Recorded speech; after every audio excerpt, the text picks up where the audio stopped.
Hey, welcome to Hear Us Out. I'm Paul, And I'm Patrick.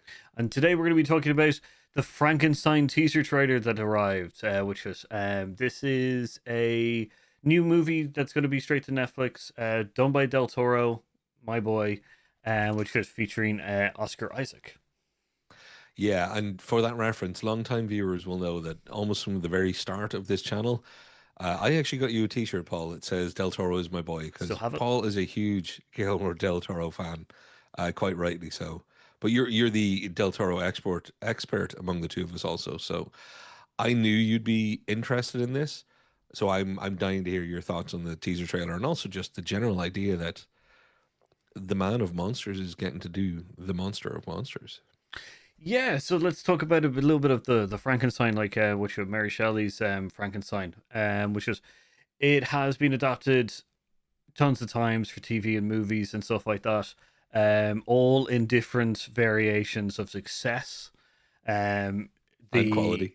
Yeah. yeah, which is the monster has featured in several adaptations as well. Maybe not part of like a Frankenstein story.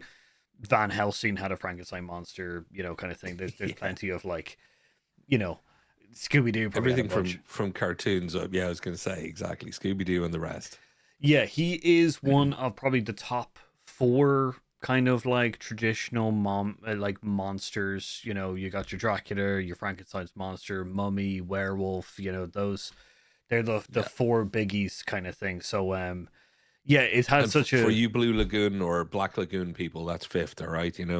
Creature from the Lagoon is fifth. mm, I'm repping you people. I know the top four, it's like heavy metal. The top four get all the attention, but we know there are others. We know there are others. Del Toro's favorite movie is the Monster from the Black Lagoon. So There you go. but yeah, it's been adapted so many times and stuff. Done by different people, which is fantastic. We had like a Daniel Radcliffe, James McAvoy like adaptation called Victor Frankenstein. Daniel Radcliffe played Igor, and Victor was played by James McAvoy.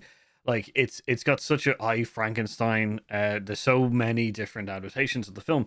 But the big thing about this is that we're getting someone who is like a fanatic, a person who loves this genre of gothic horror.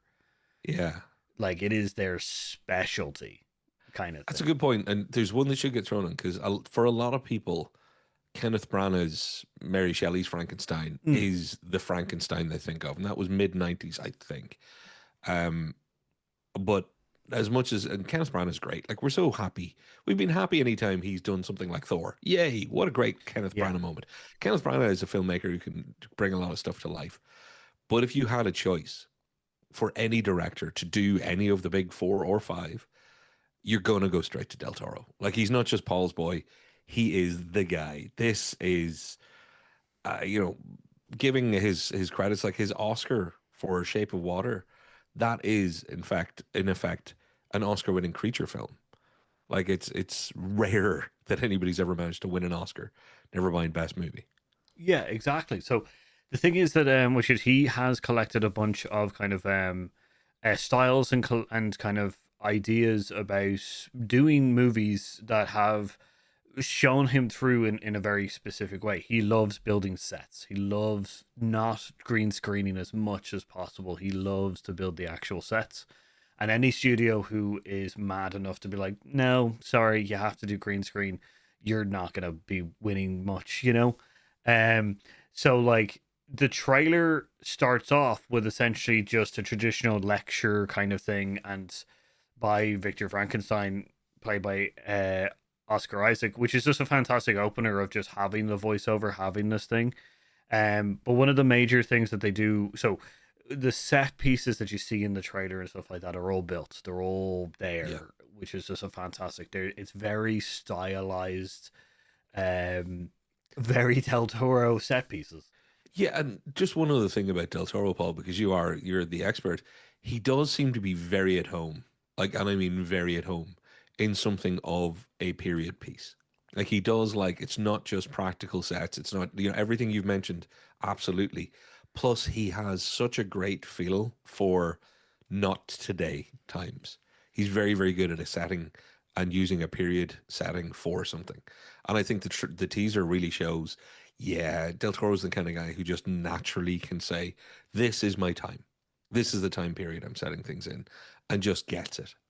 Yeah, yeah, no, that's very true. Yeah, it definitely feels like his visual mind automatically plays towards a gothic kind of like, period, and then twistiness to have like slightly kind of like steampunk or electric punk kind of like stylized elements to it. Like he loves gizmos and gadgets and stuff like that, specifically made out of like brass and gold and alloys and stuff that were very prominent within certain periods. And he Mm, really plays well with those kind of materials yeah, when building sets. Like this is a fantastic looking teaser trailer. I definitely think that it kind of they definitely have also focused on an area which the other Frankenstein movies have downplayed a little bit more, which is the kind of Arctic kind of scenery that happens within the book. yeah. They really kind of focused that a lot more on the in the trailer, which I think is a good idea because, as you said, it's not seen as much. It's not. Yeah. First thing I said to Paul was, I'm really excited because this is, the whole Arctic expedition look and feel to it. That doesn't really come up. Everybody's too busy trying to usually show you in their trailers the it's alive moment. Everybody wants to be up in a tower with some lightning. And this is such a Del Toro move. It's why Paul has. I was a fan before I met Paul of Del Toro, but talk about bringing me into the cult with you, dude. Uh, this was one of those trailers where you're like, yeah, you can tell this is him. This is more of a him style of doing this. Yeah, no, like definitely. Yeah, no, he understands that the Arctic kind of part is kind of downplayed in a lot of movies, and I think it's just because there's not a lot of interest in the kind of section of the book, even though it's like pretty much the penultimate end of the kind of series.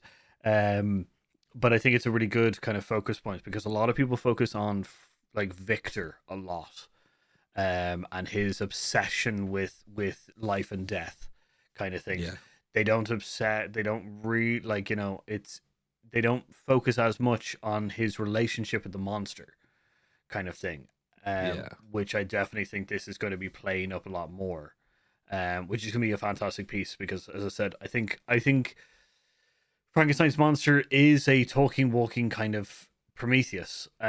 yeah, He's not just like some mindless kind of monster. He is a fully kind of like realized character, and I think it's great to have that kind of relationship kind of dealt with as well. The revenge kind of like relationship of Victor Frankenstein and his monster and his creation kind of thing. So I think that's going to be a real big, huge focus point for this movie. yeah. And I think that plays to the timelessness of the story because a lot of people look at this as, man playing God and stop at that level and don't really consider that actually the intricacy that is fun to do in your storytelling is the relationship between the creator and the creation, not just all about the creator. Um, and I like, yeah, I get a good feeling that this is very much as the teaser ends. And again, we're not spoiling this teaser trailer is out there. I love that the teaser kind of ends with the only word you hear from the monster is Victor. It's the creator's name, and that gave me the whole chill of, ooh, this is gonna be good. He annoyed.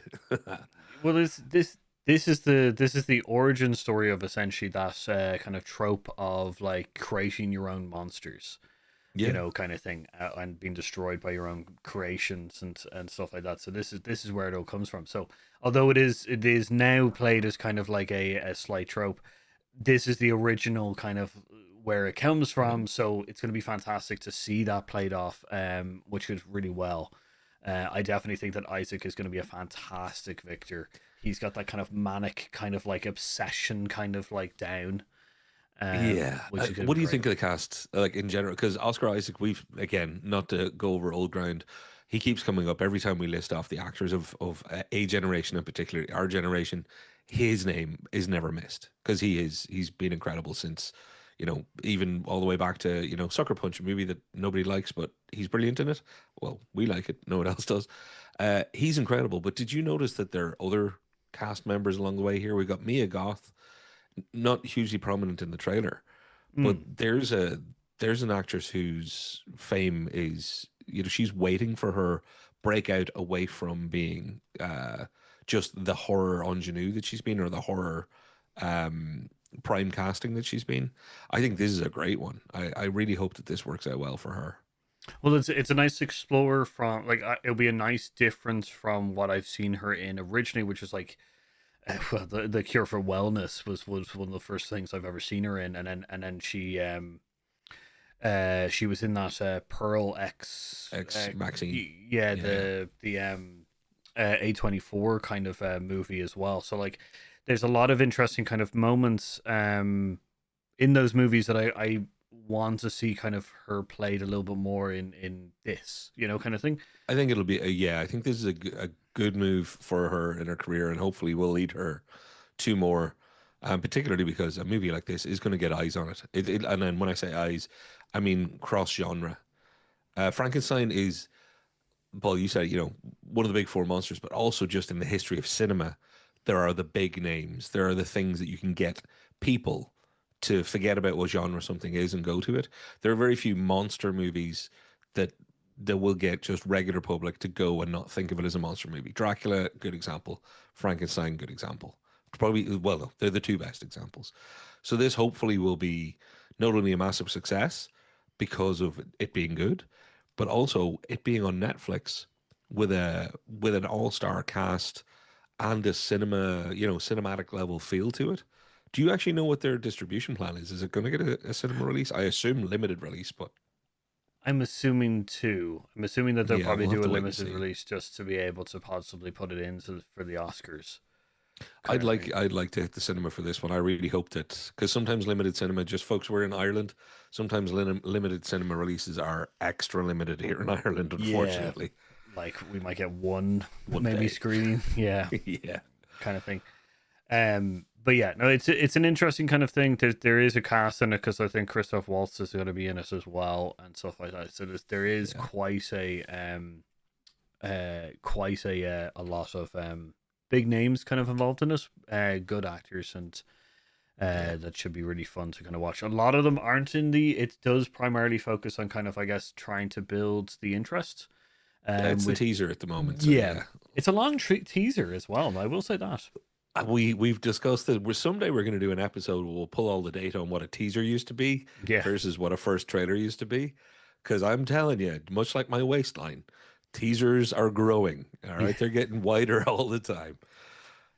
So yeah, no, I definitely agree. Yeah, it's a 2 minute 2 minute teaser kind of Yeah. thing. So it's a bit much. Um but yeah, so let us know down in the comments down below what you think of the teaser. It is also going to be. I'll post a link to the teaser as well in the section below. Which could yeah, but let us know what you think of which of the teaser. What do you think of the feel? Is this something that you're going to be excited for? Are you a big fan of Frankenstein? Which was, or is there another monster? I think this is going to be following on the coattails of Nosferatu. That's just me. Yeah. Um, Yeah. so, but yeah, I definitely think it's going to be something more that we want to talk about. What about you, Absolutely. Patrick? Anything else you want to add? I think amazing cast, the perfect, I'm not just going to say director, the perfect creative mind to put behind it. I don't think there's a reason not to be excited about this. I think this deserves us to be maybe more excited than we should be. We're always like temper your expectations. On this one, I'm going to let that slide a little bit. So yeah, I'm looking forward to hearing what the people out there think. Yeah, very much so. And don't forget to like, subscribe, ring that notification bell. And yeah, we'll see you next week. I've been Paul. And I've been Patrick. And we've been Here Is Out. Talk to you later. And we're done. Very nice.